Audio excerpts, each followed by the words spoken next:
Have you ever felt your blood pressure spike just because the cashier in front of you is moving in slow motion? Or maybe you're stuck in traffic, gripping the steering wheel, running late, and silently fuming at the cars around you. These tiny stressors trigger a drive for survival. Biologically, humans have a deep-seated requirement for control. We subconsciously process the unpredictable behavior of other adults, like a coworker leaving you off a calendar invite, or a partner forgetting a chore, as a direct threat to that safety. We respond by trying to manage them. We hint, we micromanage, and we intervene.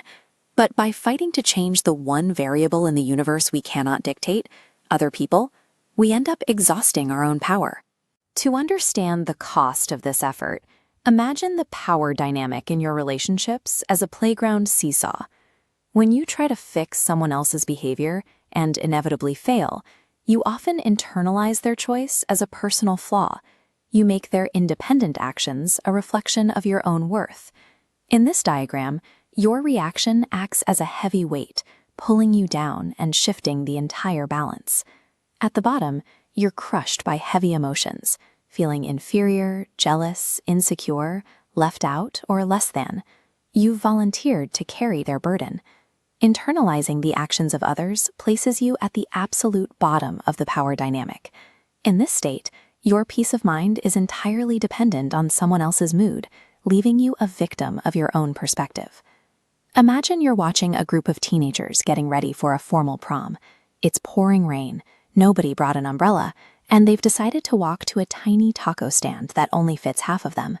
As a parent, every instinct screams at you to save them. You want to pull out your phone, frantically search for dinner reservations, and rescue their expensive clothes from the mud. But what if you simply watched them go? If you decide to let them get soaked and ruin their shoes, the stress in your own body evaporates instantly.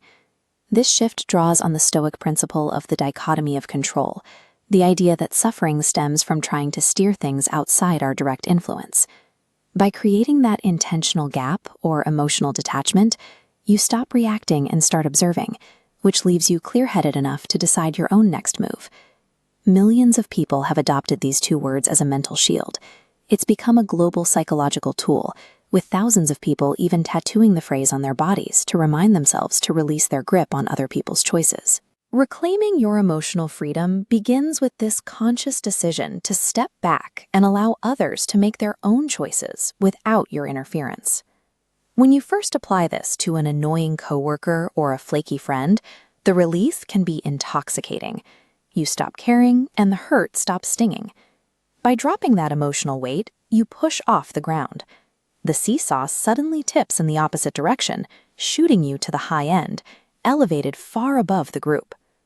From up here, you experience a sense of moral superiority. You feel detached from the drama, looking down on the behavior of others with a feeling of false control and judgment. Notice the physical gap between the figure in the air and the people on the ground. You've avoided the stress, but you're also stuck in a state of isolation, disconnected from the very people you want in your life. Relying solely on this detachment makes you passive. You survive the moment, but you end up judgmental and alone, eventually eroding the human connections you actually care about. This reveals the flaw in the strategy. Releasing control over others is only the first half of a larger equation. To prevent isolation, that detachment must be immediately followed by personal action. The missing half of the equation is the phrase, "let me." Imagine scrolling through social media and realizing your friends all went on a weekend getaway together. You weren't invited.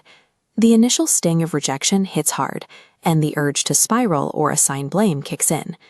You start by letting them enjoy their trip. You refuse to project resentment onto their weekend or attempt to guilt them for their plans. You allow their choice to exist independently of you. Then you take radical responsibility.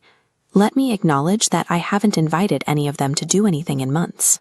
Let me realize my social life is my responsibility, and let me reach out to plan the next gathering. One step releases the control you never had over others.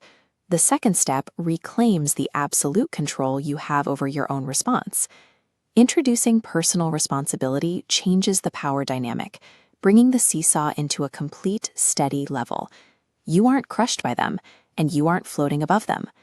This balanced state makes room for acceptance, compassion, and true control, creating space for both yourself and others.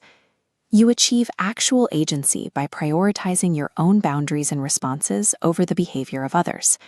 You stop asking why they act a certain way and start asking what you want to do about it. Emotional freedom arrives the moment you stop trying to manage the world and start managing your own response to it.